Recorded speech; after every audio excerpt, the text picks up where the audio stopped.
BFM Business, l'entreprise BFM. Mon parcours d'investisseur. Nouveau parcours d'investisseur cette semaine avec Stéphane Villekrose. Il est le fondateur et le managing partner de Demeter Emertech. C'est difficile à dire ensemble. Ouais. Et puis, peut-être un petit point linguistique. Déméter en grec ancien, ça veut dire terre, mer. Et Emertech en grec ancien. Stéphane Villekrose, cela dit beaucoup de votre stratégie d'investissement dans ce fonds d'investissement. C'est essentiellement de l'énergie, du développement durable, de l'environnement. Vous êtes ingénieur de formation, Polytechnique et Ponts et Chaussées, si je ne me trompe pas. Chez Demeter, vous avez de très belles entreprises en portefeuille. On va en citer deux seulement. Fermontalgues, qui est une société qui est spécialisée dans le développement d'algues et en particulier dans la santé et l'énergie. Et aussi Insect, avec un Y, qui a pour objectif de développer l'insecte, enfin les protéines d'origine d'insectes pour l'alimentation animale.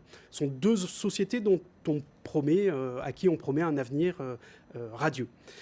Stéphane Villekrose, vous êtes l'illustration parfaite de la maxime de Peter Drucker. Le meilleur moyen de prévoir l'avenir, c'est de le créer et pour vous, de le financer. Merci, bonjour Stéphane Villekrose. Bonjour. On va bien sûr parler de vos succès, mais vous venez d'où? Comment est-ce qu'on devient investisseur? Parce que c'est un peu ça l'objectif aussi de cette séquence. Tout à fait. Alors avant de vous parler de moi, je vais peut-être vous parler aussi un petit peu de l'équipe, parce que comme vous le soulignez, nous sommes investisseurs dans le secteur de l'environnement et de la transition énergétique. Absolument. Et nous sommes aussi investisseurs à différents stades de développement de l'entreprise. Donc vous avez mentionné quelques startups. Nous finançons également des PME et des ETI, et nous finançons également des projets d'infrastructure. Donc notre équipe, en fait, c'est un mix équilibré entre des financiers capables d'investir à ces différents stades et des ingénieurs ou des scientifiques avec une expérience industrielle dans ces métiers de l'environnement et de l'énergie. On n'a pas d'idée d'ailleurs, c'est quoi une équipe d'un fonds d'investissement? Vous êtes combien? Vous évoquez toutes ces équipes naturellement et spontanément, mais combien Nous sont-ils? sommes une assez grosse équipe, en fait, depuis que Demeter et Emertech se sont rapprochés fin d'année dernière pour constituer le leader européen en fait, du capital investissement dans ce secteur. Nous représentons 30 personnes, ce qui est une assez grosse équipe en fait, dans cet univers. Oui.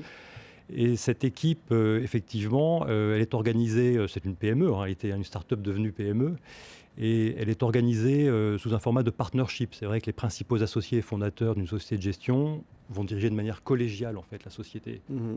Et finalement, quand il y a un primus inter pares, c'est essentiellement une question de cheveux blancs. En fait, la direction est collégiale. C'est illustré par notre gouvernance en format directoire. D'accord. Vous avez créé sur quelle ambition, sur quelle intuition, en fait, Demeter, parce que vous en êtes le fondateur? Alors, je ne suis pas le seul fondateur, mais disons que les fondateurs, notre idée, c'était avant tout un projet entrepreneurial, parce que comme les entreprises que nous finançons, nous sommes nous-mêmes des entrepreneurs. Vous mettez votre argent aussi. Exactement, et c'est effectivement un saut dans l'inconnu de la création d'entreprise, qui est une société de gestion. Oui, absolument. Mais ça, c'est quelque chose qui est, qu'on a envie de faire et qu'on doit faire, donc on se lance pour le faire.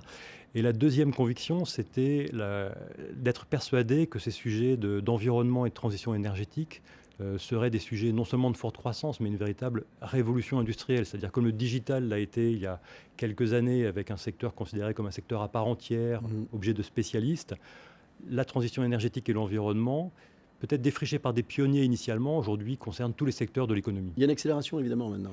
Alors, il y a une accélération. De plus en plus de startups dans tous les sens. Exactement, c'est-à-dire qu'il y a plusieurs facteurs. Il y a une prise de conscience du public, du privé. La COP21, l'ensemble de cette... Exactement, qui est un catalyseur formidable.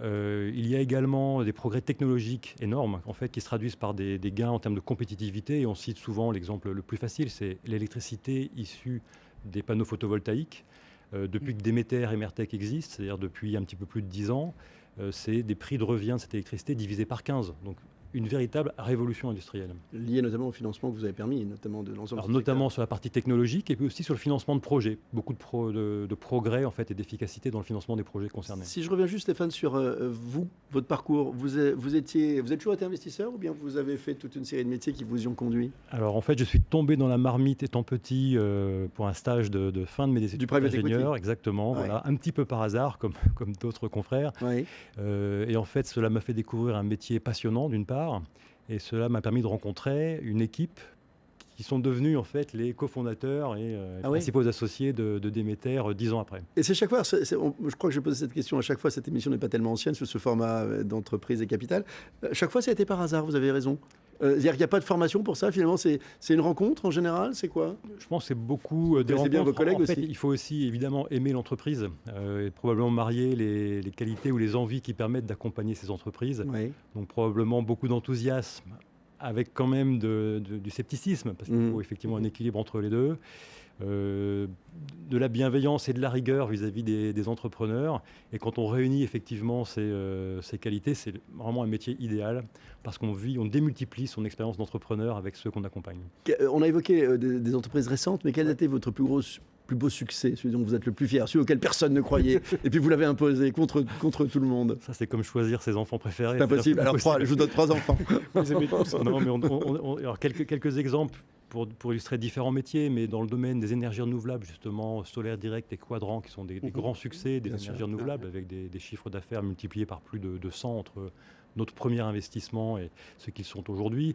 Une entreprise très connue, Paprec, qui est un leader indépendant du recyclage, souvent dans que cette nous avons émission. Accompagné quelques années et qui poursuit sa croissance extraordinaire avec d'autres investisseurs. Et puis effectivement les startups, toujours cet intérêt de la création des disrupteurs avec Insect que vous évoquiez, Fermentalg, Zenpark aussi, une application de parking partagé. Et en infrastructure, nous finançons par exemple une société projet qui finance la rénovation énergétique des lycées de la région centre. Je sais que les investisseurs n'aiment pas parler de leurs échecs, mais pour autant, est-ce qu'on peut en citer un ou deux? Allez, un truc que vous avez cru et qui a été un gros flop. Tout ne réussit pas, malheureusement. Mais heureusement aussi, on apprend beaucoup de ces échecs. Je sais. Et dans ces secteurs qui ont beaucoup changé, finalement, j'évoquais des progrès technologiques majeurs et des divisions de prix par 10 ou 15. Forcément, on ne sort pas tous indemnes de telles révolutions. Donc dans ce domaine du solaire, justement, qui a connu des grands champions comme Solaire Direct ou Quadrant, un exemple de société technologique allemande très en pointe de sa technologie avec du solaire couche mince et qui finalement s'est révélé incapable de suivre le rythme du solaire photovoltaïque silicium. On a perdu sur un pari technologique. Merci pour votre franchise, Stéphane Villekrose. Je rappelle que vous êtes le fondateur et le managing partner de Demeter Emertech.